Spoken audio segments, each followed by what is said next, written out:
Pemirsa, berjumpa kembali bersama kami di HCBN di dalam redaksi Nubuatan Dalam Berita.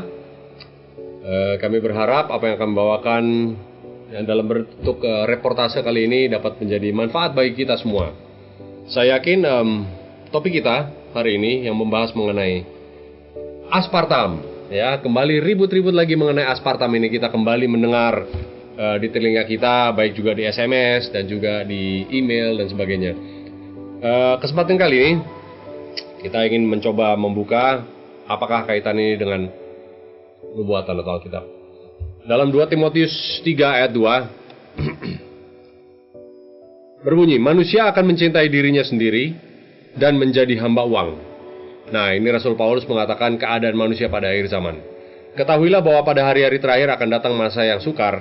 Manusia akan mencintai dirinya sendiri dan menjadi hamba uang. Nah, berangkat dari ayat ini, ya tentu ini semua orang bisa menjadi saksi terhadap hal ini, bahwa betapa nyatanya ayat ini di sekitar kita semua. Lalu hubungannya dengan pembahasan kita mengenai aspartam. Nah, kemarin saya berkesempatan jalan-jalan sedikit ke kota. Lalu saya bersama anak saya pergi ke minimarket lah ya. Lalu melihat begitu banyak di counter pembayaran permen-permen yang saya yakin semua Anda pernah melihat. Seperti ini contohnya. Ini kami tandai sedikit dengan merah ya. Saya lihat komposisi di belakangnya, saudara. Mengandung pemanis buatan, aspartam. Oke. Bagaimana dengan ini? Nah, ini juga merek terkenal. Komposisi pemanis buatan aspartam. Pemanis buatan ini mempunyai nama-nama samaran yang beragam. Bagaimana dengan ini? Nah, ini juga satu merek yang sungguh terkenal sudah. Aspartam juga 3,25 mg. Bagaimana dengan yang satu ini? Nah, ini merek yang cukup terkenal. Wah, tulisannya BPOM RIMD 237 sekian. Ya, diproduksi di Bekasi, di Jakarta. Nah, ini dikatakan bahkan konsumsi berlebihan dapat menyebabkan efek laksatif. Tidak dianjurkan untuk anak di bawah 5 tahun. Saya yakin kalau Anda punya anak ini paling suka makan permen pasti. Ini juga tulisannya begitu. Tidak boleh dikonsumsi oleh anak-anak, ibu hamil, serta ibu menyusui. Ya, memangnya kenapa? Ya, kalau tidak sehat bagi anak-anak atau ibu menyusui, tentu ada sesuatu yang berbahaya juga. Mungkin kadarnya lebih sedikit mungkin bagi manusia yang tidak menyusui yang lain, atau orang dewasa sekalipun. Nah, ini hanya disebut pemanis buatan ya. Pemanis alami isomat periksa alam. Nah, ini menarik ini. Tidak bagus untuk dikonsumsi untuk anak-anak di bawah 5 tahun, ibu hamil dan menyusui. Nah, kalau yang ini pasti Anda tahu ini. Sudah lama mereknya ini. Ya. Dari bunyinya kita sudah kenal, dari saya kecil saya suka ini permen. Tulisannya, pemanis buatan aspartam 0,057%. Ya. Nah, ini cukup terkenal ini. Pakai packagingnya dari dulu begini aja ya, nggak berubah-berubah. Cukup konsisten. Bagaimana dengan ini? Nah, ini saudara-saudara kalau suka pergi beli sebelum pergi kantor supaya nafasnya bau segar. Yang kotak lembaran tipis masukkan di lidah, nyes gitu ya, enak rasanya. Komposisi aspartam. Ya, tentu ini aspartam ini beredar di mana-mana. Sering juga kita temui di minuman-minuman bersoda, minuman-minuman cola dan sebagainya ya. Nah, memangnya kenapa? Ada satu artikel saudara, ini membuktikan sejalannya kita dengan tadi firman Tuhan, Alkitab. Ada satu tulisan dari New York Times Magazine ya, ini koran yang sudah diakui seluruh dunia ini, tanggal 25 Oktober 1998, judulnya Playing God in the Garden ya, bermain atau berperan sebagai Tuhan di garden atau di taman halaman ya. Tulisannya mengenai seorang bernama Philip Angel, jadi direktur korporat dari Monsanto, suatu perusahaan ya, ini adalah corporate communication-nya, dia direktur. Dia mengatakan, nah, sangat menarik, Monsanto atau perusahaan ini semestinya tidak bertanggung jawab untuk ya menjamin keamanan dari makanan biotek. Ya, kami memiliki interest, yaitu tujuan kami lah ya, adalah untuk menjual sebanyaknya apa yang kami produksi tentunya. Lalu untuk menentukan keamanan, selanjutnya adalah tugas dari FDA. Apa itu FDA? Food and Drug Administrator ya, seperti mungkin kalau kita di Indonesia namanya BPOM lah ya. Departemen Kesehatan punya BPOM, Badan Pengawas Obat dan Makanan. Jadi perusahaan mengatakan tanggung jawab keamanan itu yang membuat menjamin membuat outline itu, yaitu mereka katanya, itu pemerintah. Mungkin FDA yang harus. Lalu di artikel terpisah, saudara-saudara, di dalam diambil dari majalah Federal Register, volume 57 tahun nomor 104, ada suatu artikel juga ditulis oleh siapa kali ini? Oleh FDA sendiri. Nah, statementnya berbunyi seperti ini. Makanan judulnya yang diambil dari new plant variety atau varietas tanaman-tanaman baru. Inilah yang dikatakan FDA sendiri, yaitu Food and Drug Administrator. Ultimately, it's the food producer who is responsible for assuring safety. Oke, bahasa Indonesianya. Sesungguhnya adalah tanggung jawab dari produsen makanan sendiri untuk menjamin keamanan dari makanan tersebut. Nah, ini kita lihat ya, bagian produsen menyalahkan pemerintah, katanya pemerintah bertanggung jawab. Pemerintah membuat statement juga, katanya produsen yang bertanggung jawab. Ya, saling lemparlah supaya yang jadi korban adalah Anda dan saya. Ya, buktinya seperti apa? Ya, inilah salah satunya yang kita bahas. Mungkin saudara-saudara katakan itu kan di Amerika. Oke. Nah, saudara, semua merek-merek yang kita sudah perlihatkan tadi, baik ini juga, ya, dan lain-lain, baik ini, yang kicik-kicik ini, ya, dan sebagainya, ini adalah makanan-makanan yang bisa diakses setiap hari oleh kita, anak-anak kita, bahkan kepada siapa yang dikatakan oleh produsen sendiri adalah hal yang berbahaya. Anak-anak di bawah 5 tahun, ibu hamil, ibu menyusui dan sebagainya. Tetapi jika kita mengetahui hal ini, produsen makanan dan pengawas, yaitu pemerintah, yaitu orang-orang yang dimandat oleh masyarakat untuk mengawasi keamanan masyarakat sendiri, saling melempar, kalau gitu siapa yang bertanggung jawab? Sampai di Indonesia pun, aspartam ini siapa yang mau tanggung jawab keamanannya?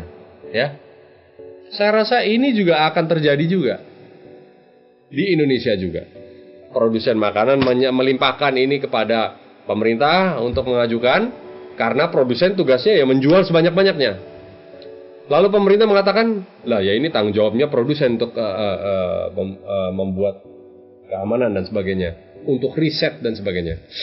Nah, saudara, tanpa harus jauh-jauh pergi ke luar benua kita, kalau berbicara mengenai aspartam, ya, yang ada di kandungan semua dan banyak, bahkan beberapa obat pun katanya ya, coba Anda cek sendiri, setiap obat mungkin ada mempunyai label di belakangnya ini, coba dibaca. Kita ambil waktu membaca dengan hikmat apa kandungan-kandungan, supaya kita tidak buta kita menikmati sesuatu yang hanya karena rasanya enak.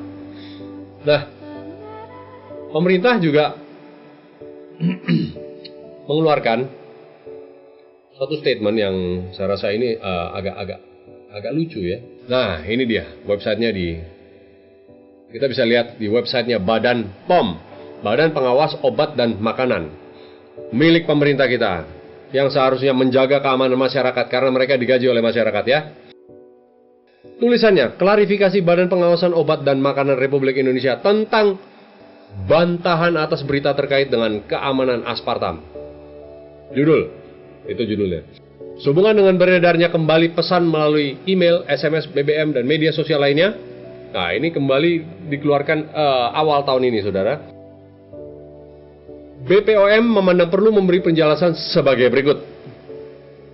Sesuai dengan informasi nomor 1, sesuai dengan informasi dan Sekretaris Eksekutif IDI, Ikatan Dokter Indonesia, bahwa IDI tidak pernah mengeluarkan pernyataan tentang hal tersebut.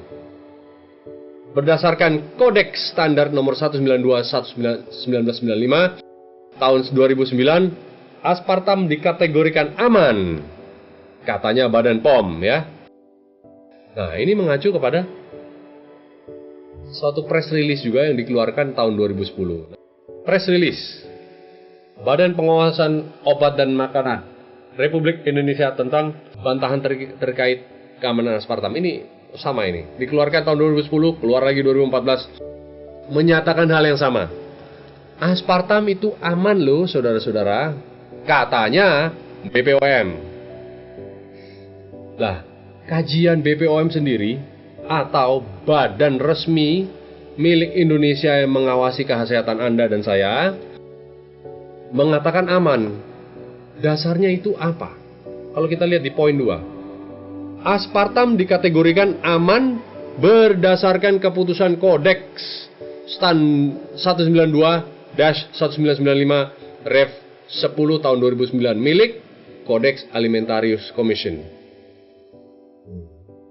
Ada sesuatu yang aneh di sini. Codex Alimentarius Commission adalah lembaga internasional yang ditetapkan FAO atau WHO milik PBB untuk melindungi kesehatan konsumen dan menjamin terjadinya perdagangan yang jujur. Nah, kita ini wajib sebagai pantas lah ya, patut sebagai warga negara Indonesia harus kritis. Yang membuat Kodeks Alimentarius ini menjadi acuan bagi kesehatan Anda dan saya, siapa? Nah, DPR ini mungkin dalam hal ini Komisi 9 ya kalau saya, Komisi 9, apakah sudah mempunyai suatu sikap mengambil suatu acuan atau reference ya yang milik lembaga asing sebenarnya ini. Kodeks Alimentarius Commission ini milik PBB. Oke lah, Indonesia adalah salah satu anggota PBB, tapi ini bagaimana kedaulatan milik kita sendiri jika kita harus mereferensikan riset yang dibuat oleh pihak yang belum tentu diakui oleh pemerintah secara resmi. Kalau CAC ini atau Kodeks Alimentarius ini sudah menjadi acuan resmi milik Indonesia, ya mungkin. Ya. Tetapi sejauh ini kami belum pernah mendengar bahwa Kodeks Alimentarius ini menjadi resmi. Yang kami tahu adalah BPOM. Tapi kalau the sovereignty atau kedaulatan BPOM hanya lempar tangan kepada itu menurut mereka aman ya, menurut kita aman lah. Apa Anda bisa menerima demikian? Ya. Kalau kita mengendarai mobil, tidak bisa juga setiap mobil yang kita kendarai, setiap hal yang kita konsumsi dan sebagainya sudah ada aturan mainnya, keamanannya dan sebagainya sudah diatur oleh badan milik negara, bukan milik orang lain. Ya. Kita ini negara Republik Indonesia, harus diatur oleh badan yang sudah dimiliki oleh Republik Indonesia sendiri. Nah, melihat hal tersebut, kita kembali sajalah. Ya, masing-masing kita secara individu kita harus sendiri secara kritis melihat apa itu aspartam. Ya, saudara diberi otak oleh Tuhan, diberi mata, diberi hikmat supaya mengerti, ambil waktu untuk ngambil riset, cari tahu sendiri apakah ini. Ya, kita dengan mentah-mentah mengatakan itu aman hanya karena BPOM mengacu kepada badan asing mengatakan itu aman. Coba cari riset sendiri. Nah, efek dari aspartam banyak jika dia. Nah, senyawa asam ini, salah satu artikel mengatakan senyawa asam yang terbentuk serupa dengan racun ini sangatlah sama dengan semut api. Ditengarai pula bahwa formaldehyde yang terbentuk karena reaksi kimiawi di dalam tubuh Anda ini dapat terakumulasi dalam sel, kemudian bereaksi dan berbagai enzim DNA di mitokondria maupun inti sel sehingga berpotensi mencetuskan keganasan atau kanker pada pengguna jangka panjang. Nah, efeknya penelitian dibuat kepada tikus-tikus yang menerima kadar rendah dari aspartam ini dan dimuat di majalah Science di bulan Juli tahun 2007 bahwa aspartam yang dengan kadar rendah ini dikonsumsi oleh manusia sudah dapat menyebabkan timbulnya kanker kelenjar getah bening atau limfoma maligna dan kanker darah atau leukemia. Dan bila menggunakan dosis lebih tinggi akan tentu menimbulkan keganasan pada sel seluruh tubuh. Ya. Saudara, apabila suatu riset non partisan, ya, mungkin riset yang tidak mempunyai kepentingan lah, tidak menjual, hanya kepentingannya adalah memberi riset kepada Anda dan saya, karena aspartam ini dikatakan aspartam ini diproduksi oleh suatu perusahaan juga yang akhirnya menjadi anak perusahaan Monsanto sendiri yang menggantikan sebenarnya gula. Ya, mereka mempunyai merek dagang Nutra sekian-sekian. Katanya aspartam ini 200 kali lipat lebih manis daripada sukrosa atau gula alami ya. Nah, jadi ini dimasukkan ke beberapa macam makanan yang akhirnya penjualan dari perusahaan ini sangatlah meningkat dan juga pemanis buatan ini menjadi suatu favorit dari produsen-produsen makanan di seluruh dunia. Namun beberapa tahun kemudian karena dikembangkan dari tahun 63, di tahun 80 sampai tahun 90 mulai mencetus begitu banyak kontroversi karena banyak penyakit-penyakit di link atau dikaitkan dengan penggunaan yang begitu lama bertahun-tahun atas kimiawi ini. Nah, memangnya ini berangkat dari mana ya? Coba kalau kita lihat proses pembuatan aspartam sendiri ini, ada suatu riset yang membuktikan bahwa sesungguhnya aspartam ini diambil ya, diekstrak dari bakteri yang sudah dimodifikasi, genetikanya sudah dimodifikasi atau GM ya, genetically modified bacteria. Lalu bakteri ini disembunyikan namanya, padahal ini adalah modified E. coli ya, bakteri E. coli yang kemudian kotorannya ini katanya the clone microorganism cultivated in tanks whose environments are tailored to help interact.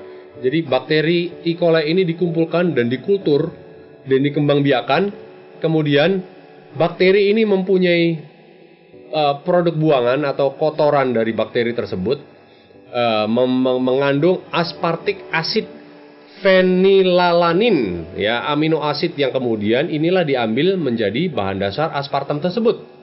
Lalu protein ini yang mengandung ASV segmen kemudian dikumpulkan dan juga ditreat kembali atau dikondisikan sedemikian rupa dan juga melalui beberapa proses dan toksik alkohol, metanol dan juga methylation didapatkanlah aspartam ini. Nah, saudara, sejauh ini belum pernah ada suatu studi kembali yang dibuat oleh produsen sendiri menyatakan bahwa ini aman. Ya. Ini hanya dimasukkan langsung dijual ke produsen-produsen makanan di dalam segala keragaman makanan dan minuman dan permen dan bahkan mungkin beberapa obat-obatan juga. Kemudian tujuan mereka tentu seperti artikel tadi ditulis, mereka hanya ingin menjual sebanyak-banyaknya. Biarlah pemerintah-pemerintah lokal yang mempunyai kapasitas untuk meriset dan sebagainya. Dan di dalam kasus ini tentunya Indonesia sudah punya badan-badan riset yang cukup berpotensi untuk mempelajari hal ini. Mungkin IPB atau mungkin dari LIPI dan sebagainya. Tetapi ini mengapa mengacu kepada suatu badan asing? Ya, kalau kita tahu kodeks ini adalah dikembangkan oleh mungkin badan dari WHO sendiri dan FAO sendiri yang tentu tidak jauh atau tidak tertutup kemungkinan bahwa ada juga interested parties atau pihak-pihak yang punya kepentingan. Ya, pihak-pihak lobby, ya, perusahaan-perusahaan yang kita tahu tadi nama perusahaan yang kita sebut Monsanto ini adalah perusahaan raksasa yang memang mempunyai lobby-lobby yang kuat ya. Bahkan di negara kita juga kita yakin pasti ini mempunyai suatu posisi yang kuat sekali, sehingga sampai Menteri Kesehatan pun membuat suatu statement tanpa without the benefit, tanpa menggunakan riset milik negara kita sendiri. Nah, saudara, inilah kebijakan yang kita harus pakai sendiri. Saudara dan saya diberi Tuhan untuk memakai hikmat di saat kita makan, minum, dan melakukan segala sesuatu. Lakukan itu untuk kemuliaan nama Tuhan. Apapun yang ada di meja Anda, apapun yang ada di dalam pikiran Anda yang menjadi kerinduan, mungkin menjadi kalau lagi ngidam ya, lagi menginginkan sesuatu, periksa dulu, cek dulu label ya. Kalau ada label itu mengandung sesuatu yang mungkin bisa menuai kontroversi dan sebagainya, ambil waktu ya. Tuhan selalu memberikan kita hikmat dan penguasaan diri supaya apa yang kita lakukan terhadap diri kita bertanggung jawab. Saudara, tidak perlu kita mengkonsumsi halal ini ya. Ini dan sebagainya, permen dan mungkin permen karet dan sebagainya. Kalau kita mempunyai suatu diet atau pola hidup yang sehat, tidak perlu Anda makan buah-buahan, sayur-sayuran, dan biji-bijian. Itulah makanan yang terbaik. Jangan makan sesuatu yang tidak alami ya. Di televisi ini banyak kita sudah pelajari bagaimana cara makan dan pola hidup yang sehat. Kiranya itulah yang kita terapkan setiap hari supaya kita sekeluarga, anak-anak, orang tua, ya, adik kakak, om, tante, nenek, dan kakek, semuanya bisa hidup dengan sehat. Nah, sekian pertemuan kita di dalam Nubuatan dan Berita kali ini. Kami berharap ini ada sesuatu yang bermanfaat bagi Anda. Sampai berjumpa di kali yang berikut. Tuhan berkati.